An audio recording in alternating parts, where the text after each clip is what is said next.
Gunsmoke. Around Dodge City and in the territory on West, there's just one way to handle the killers and the spoilers, and that's with a U.S. Marshal and the smell of gun smoke.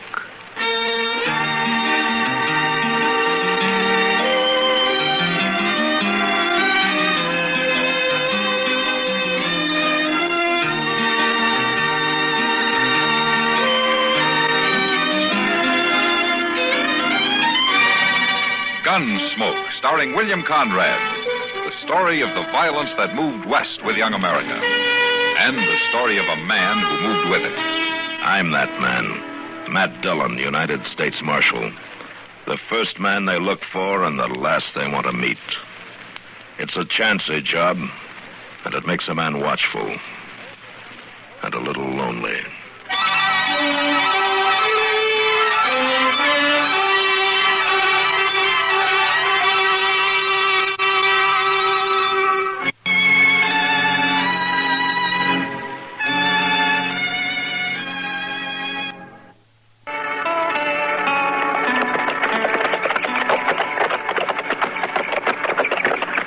Still here, Mr. Dillon. That's his buggy. Yeah, he's here. That's a good thing, too. I sure do hope she ain't bad hurt. So do I, Chester. That you, Matt? Yeah, Doc. Screens unhooked.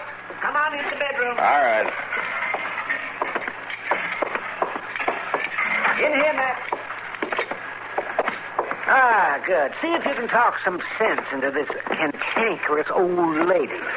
Well, I've known her for some years, and I've never been able to yet. How do you feel, Miss Larkin? Good enough to get up and get on with my chores, but this broken-winded old veterinary claims I got to stay in bed for a week. Well, Doc's right sometimes, just but a law of average. Oh, Mrs. Larkin. What have you been up to, Miss Larkin? Going in for bulldogging steers at your age? Oh, just a piddling little old accident. And the way you and Doc and Chester come running out here, you'd think you was all in my will. Well, you mean we ain't in it, man? Chester, it wouldn't do you no good if you was. I ain't going no place. I've got another good 20 years in me yet. Well, if you go around wrestling steers, you haven't. How'd it happen? Oh, that confounded breeding bull I bought last fall. Why, he's meaner than an acre of snakes.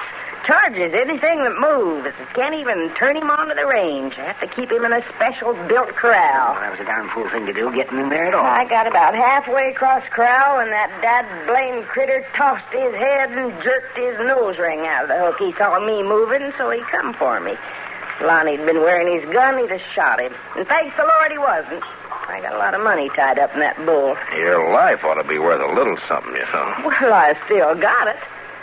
I made the fence before he hit me, and then he missed me with the horns. Just butted me some before I could reach the top rail and haul up out of the way. Well, I'll be as good as new this time tomorrow. Good as new. Good as new. Good as new. She said, anytime an old wagon wheel hits a rock, Mrs. Larkin, it always leaves at least some of the spokes loose. You speak for yourself, you old billy goat. You're just itching to make a profit off my infirmity. Well, then at least you admit that you're hurt, Miss Larkin. I'll live to bury this old weasel. Oh, you're talking to a man in his prime, Mrs. Larkin. Prime. Well, I'm going to fetch some liniment out of the buggy. Now, don't you wallow around and loosen those bandages. You got a busted rib, young lady. It's cracked some, maybe, but it ain't busted. Oh, he's a good doctor, confound him. But I sure enjoy plaguing him. Oh, Doc does some of that himself, Miss Larkin. Tell me how things been going around the place. Oh, they couldn't be better, Marshal. Except for this morning, of course, and that other little accident a couple of weeks ago. No, what other accident? Oh, a saddle girth broke on me, and I got sewed up in the North Meadow. Oh? Wasn't nothing, really. Way it turned out, I lit on my feet, as usual. I'm pretty spry for an old woman. You're pretty lucky, too. I am lucky, Marshal. Things seem to work out for me, like Lonnie Wells riding in here and asking for a job. Oh, the day he come, I was just about at the end of my rope. How long's Lonnie been with you now? 5.5 months. And he's made it seem like a different world. After Ed died, I could go on because I still had my son. But 3 years ago, you remember, he was took from me, too. Yeah, I remember. Without little Dan, I just didn't have no heart to go on living. Then Lonnie come. He straighter took his place. Mm-hmm. Miss Larkin, where'd Lonnie come from? Oh, Texas, somewhere. Mm-hmm. Oh, he's a fine boy, Marshal. Just the age little Dan has been. Well, he's like another son to me. Not just a hard hand. He's... Miss Larkin, you sure you're feeling all right? Yeah. I reckon I'm shook up more than I knew. Marshal, there's hot water on the stove, a box of tea on the shelf. Oh, I'll fix you some. No, you just lie back there and take it easy. I'll give you a hand. I'm much obliged to you both. You still of the same mind, Mr. Dillon? Yeah. Well, that young Lonnie Welch is a shifty-eyed cuss if there ever was one. It's worse than just being shifty-eyed, Chester.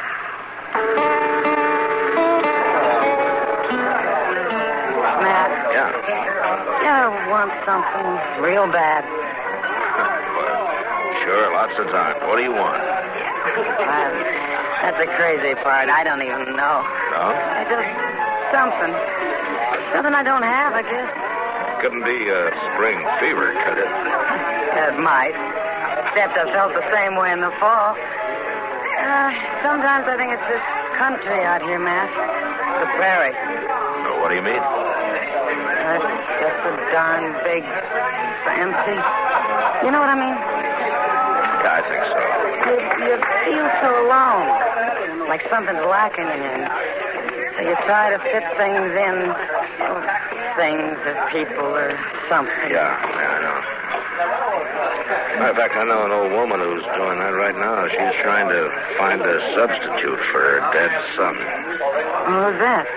Miss Larkin, out west of town. Oh, with Lonnie Welch, you mean? Uh-huh. Well, he's sitting over there in that poker game right now. Yeah, I've been watching him.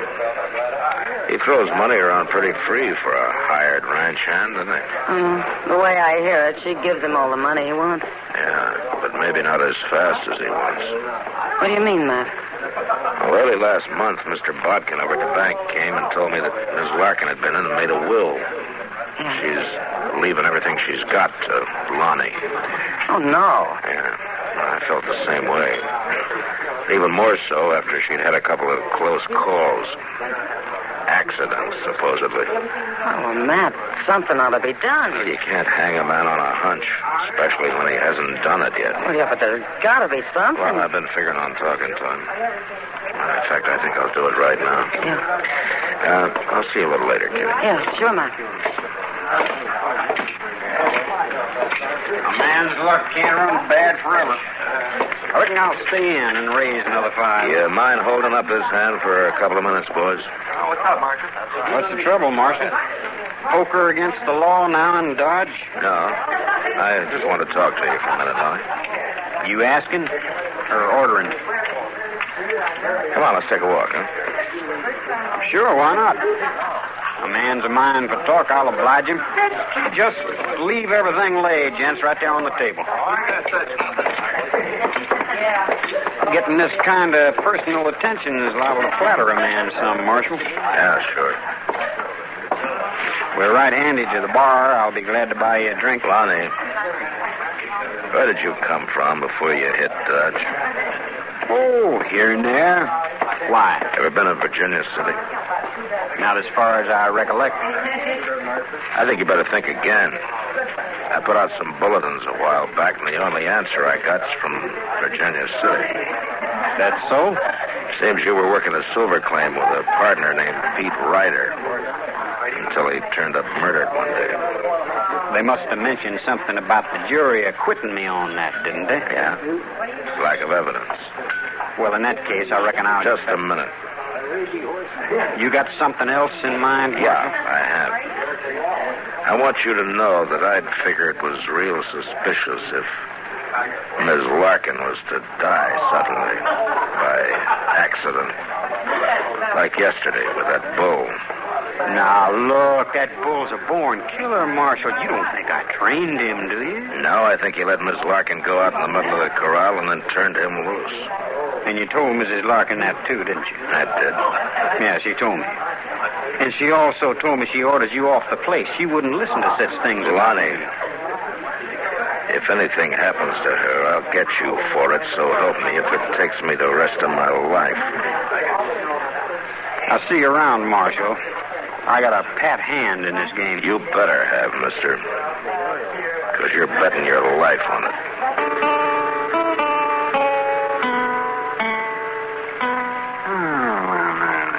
Doggone it, Matt. There's just no sense to the way you play checkers. Why do you say that, Doc? Well, you make some of the darndest moves I've ever... Well, you're worse than Chester. No? Only time you beat me is when I let you do it, Doc. Well, then you're mighty generous-natured. Oh, look what you done, Matt. Look what you done there. You left one of your men just sitting there. You see that? Waiting for me to take it. So, you see? Yeah, I see. Well, there. All right, take another one, Doc. Well, if you want to give me the game... well, your move, man. Okay, Doc. Wait, Lucy, now, what's the... That's three of you men, Doc. That puts you down one. And the way I'm figuring, you're beat. You're a generous too, ain't you, Doc? Oh, sure, that's how you do it. Yeah, you keep Chester talking like that so as to get my mind off the game. That's right, Doc. Yeah, you've a mighty sneaky way of playing, if you ask me, too. Evening, gentlemen. So, how are you, Miles? Hello, Miles. Am I breaking in on anything important? No. Come on, Ed. Come on. I can't stay. I just wanted some information, Matthew. No? I thought you might be able to help me. Information about what? Well, at Mrs. Larkin's place out west of town, what do you figure it's worth? Oh, it's kind of hard to say. It's a good ranch, all right. Aye, that's what I was thinking. And, well, if a man could buy it cheap... What do you mean, if a man could buy it cheap? Well, I heard it might be on the market before the end of the week. Who told you that?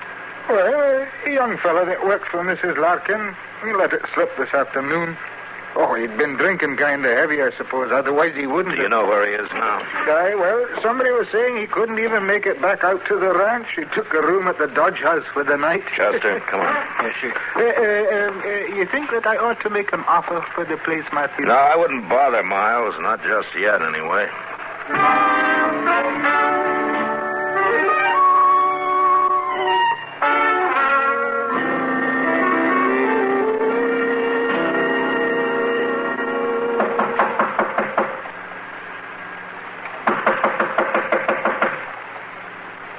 He sure is dead to the world, Mr. Dillon. Yeah. Blind drunk, the clerk said. Didn't want to be disturbed before noon tomorrow. Well, he's gonna be disturbed. Give me that pass key, Chester. Here you are. Thanks. I bet he's going to be mad on a wet hen being dragged out of bed this way. Yeah, I'll bet he is. See if you can find the lamp and get it lit, huh? Yes, sir.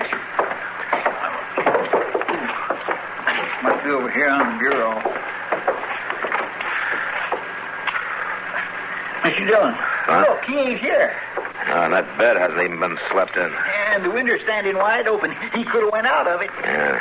Well, he's got a good start on us, Chester. Come on, let's get moving.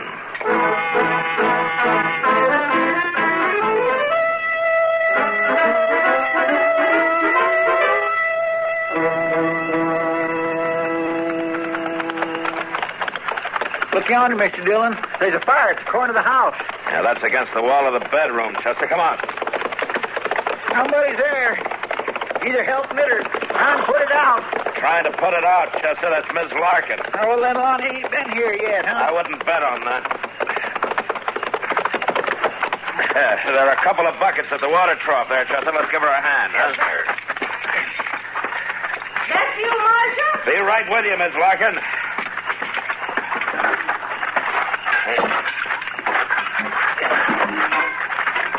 All right, you ready, Chester? Let's go. It don't look near as bad as I thought at first. Oh, she's about got it put out, I think. A little water here against the wall ought to do it. Right. All right, throw the other bucket in the same place, Chester. Yes, sir. Well, now. Looks like that just about does it. We'll touch and go there for a while. We better watch it for a few minutes. Those embers might flare up again. That didn't do too much harm, looks like. Just burned the outside wall some. Yeah, it was mostly just trash burning. All piled up again in the house that way. What's the matter, Chester? Mr. Dillon, you smell coal oil? Yeah, I do. Miss Larkin, did Lonnie start this? How'd you know? Well, he made a big show of spending the night in town. We went over to the Dodge house, and he wasn't in his room. I don't know what it was woke me. But I looked out the window, and there he was. He'd piled brush against the wall and was just setting fire to it. Aimed for me to die right in my bed. Marshal, I guess I owe you a apology. You was right. I was wrong. Well, Lonnie's a smooth talker, Miss Larkin. Anybody might have been taken in. But he won't get far. We'll find him before sunup. I don't reckon that'll be much of a chore, Marshal, finding him. Oh? He seen me at the window, and he picked up a heavy chunk of wood and come into the house. When Lonnie opened the bedroom door and come for me at that club, I shot him. He's laying in there dead. Land's sake. Well, you got nothing to worry about, Miss Larkin. Any jury in the world would call it self-defense. I ain't worrying, Marshal. Not about no jury. But it's going to be mighty lonesome around here again. Without Lonnie on the place. No, I ain't going to like that. Well, maybe not, but being dead might be pretty lonesome, too, Miss Larkin. You just can't tell.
Gunsmoke, produced and directed by Norman McDonald, stars William Conrad as Matt Dillon, U.S. Marshal. Featured in the cast were Parley Bear as Chester, Howard McNear as Doc, and Georgia Ellis as Kitty. George Walsh speaking. Join us again next week for another specially transcribed story on Gunsmoke.